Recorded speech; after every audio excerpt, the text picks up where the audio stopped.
Hello everybody, welcome back. It's Jordan here. Today we're going to be building some new trees for the zoo.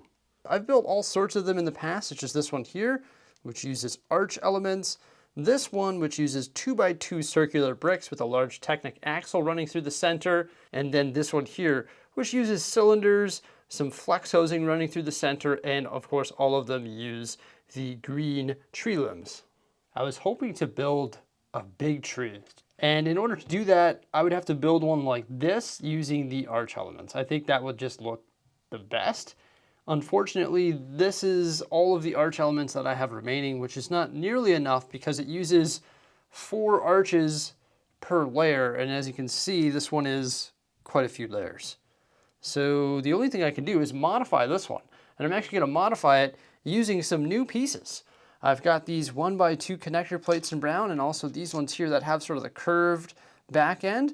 And then I have all of these leaves here, which are really going to help deck this thing out and sort of fill it up.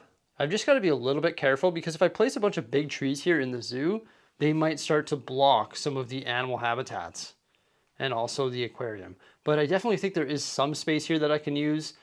Maybe have like a big tree here, along the back there, along the back here. I just want to add some height to this area because when you look at it from afar, it's sort of gets lost. A lot of people have suggested that I move this mountain into the corner, which is a pretty good idea. But if I move that mountain into the corner, then it essentially extends our raised platform and gobbles up this space.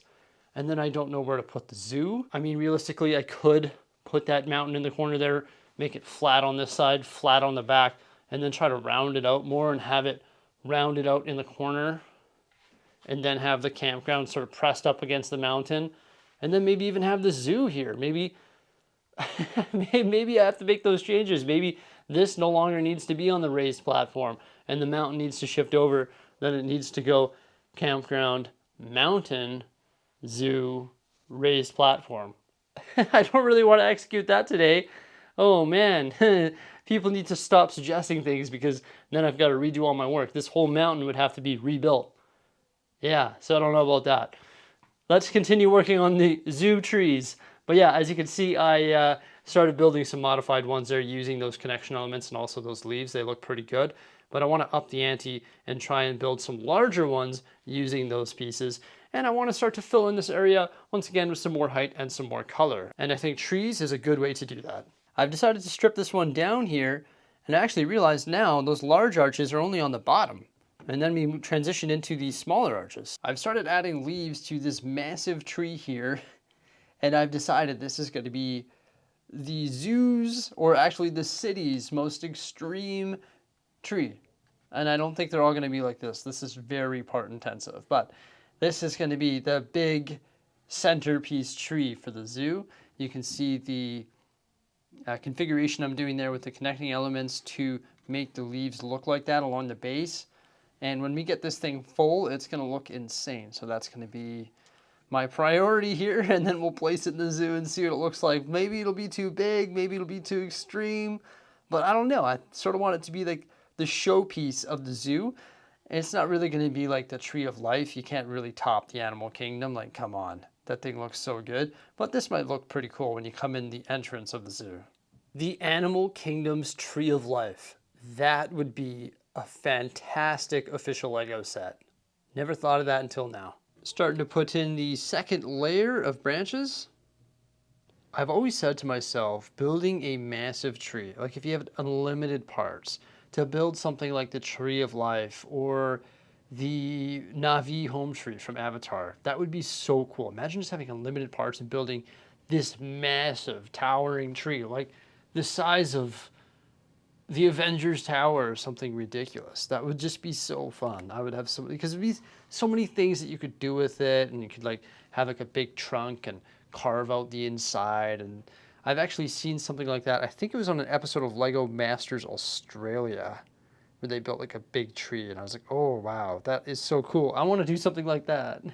Obviously I don't have the parts to do it, but I think our tree is coming along nicely. I got near the top and I decided to add 2 more layers. And I've decided to use some cylinders and also this T-shaped plate. I think that's going to give me the ability to continue having my branches at those unique angles. When I meant big showpiece, I meant it. Here we have my new zoo tree. This thing is huge. And there are so many leaf elements that went into it. It's actually crazy. All of them can be like slightly adjusted to fill it even more, or you can add more, but it's nuts. Like I've just went overboard with leaf elements on this thing. How many are on there? I have no idea. What's the cost of it? I have no idea. A lot. It is extravagant. And I don't think I'm going to be building any more like this. It might even be a little bit too much. It almost looks like a Christmas tree. This thing is huge. But when you compare it to this, I mean, it looks fuller, but there's nothing wrong with this. That looks good too. I mean, to be honest with you, I like this one. I could try and experiment and put all of these leaf elements on the available studs on this one to see what it looks like, and same with like this skinny little guy over here. But I think I like the combination of the different styles of trees. I don't know. I definitely don't think I need to make another one of these though. This thing is huge. Let's go place it in the zoo. Color, check. Height, check. It adds both of those to the zoo here. I don't know exactly where I'll place it. I mean, it could go here in the creek. I could also modify it, make it a little bit different if I don't like the design of it, but I think I like it. It's cool. You can also go in the back wall there, add some nice color to that back wall and some height. You know, this tree starts big on the bottom and then tapers upward. What I could do is build a different style of tree, which is like the one in Animal Kingdom, where it's like the trunk and there's no leaves, and then it goes up and then there's a big base and then it sort of rounds off.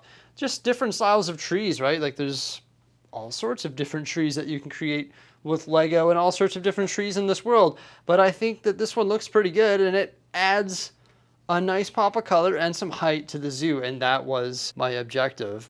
Remember those two other trees that we had on my desk earlier? Well, this is the before photo. Check out after.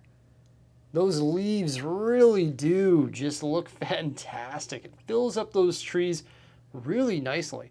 Now, these ones don't use the connector elements that will get those leaves at those interesting angles, but honestly, I think it looks fine. Even though they're horizontal, it looks great. I don't think we have to go that extreme on any of the other trees, like with those connector elements. I think this just looks fine. And when we add all of these leaves that I found on the pad wall the other day to those other trees in the campground and to other trees around the Lego city, boy, oh boy, is it ever gonna look good. I'm really excited about these first two test subjects here. Take a look at the difference though. When you have a look at our upgraded one and you compare it to one of the originals here in the campground, it just looks so much better. Those leaves do a really good job of adding another color and also closing the gap between the branches. Because in the originals, the brown trunk of the tree is very visible. But in the new one, it's not as visible because there's just more leaves. Looks incredible. I love it. I'm for sure gonna have to go around and improve all of the trees here in the campground and also in the Lego city, especially when you take a look at this one, right? It's nice and full. Yes, it does have a lot of limbs that sort of branch off the side, making it a bigger tree than some of the ones here in the campground. But look at this bean pole. If I just add one or two more limbs on here every now and again, and then fill it full of leaves, it's gonna look so much better. This might be a bit extreme. I don't know, that was sort of my first try with those brown connection elements, and I might have went a little bit overboard. For example, once again, when you take a look at the ones in the giraffe enclosure there, they look not quite as extreme as the massive one I built over here, but I do like the look of it. It's fun to experiment with different things, and it's a learning curve, you know. You can never really go wrong building trees. There's all sorts of different ways of doing it. And I think that one looks pretty good. It's a big, expensive tree, and so are these. It'll definitely be nice to get some of these trees mixed into the zoo there and change some of the color, get rid of all that dark gray, and then put some smaller trees in and stuff too. Once again, I gotta be careful that I don't block all my hard work, but I mean, you just have to look around it. I mean, a zoo isn't, you know, going to be visible from a bird's eye view. You just have to look around it and admire the Lego. It's not like I can see, you know, all the detail on Pop Culture Street from over here. To see the detail of a Lego city or a certain build, you got to come in and you got to have a look and be like, oh, look at the ducks. There's Grop and Umbrage, you know, look at these little hikers. The only way to see everything is when you come in and you say, oh, that's neat. Look, hidden behind that tree there, there's some pandas, right? It's like some hidden little gems, and that's why I want to make this very full and very colorful. And this is a good start. We've got a big tree, we've got some upgraded trees from the campground, and I'm glad that I was able to experiment with some of those today. I love these trees, I love building trees, and I love landscaping. Everybody, thank you so much for coming on by. Remember, like, subscribe, and stay tuned for some more great stuff coming out in the near future.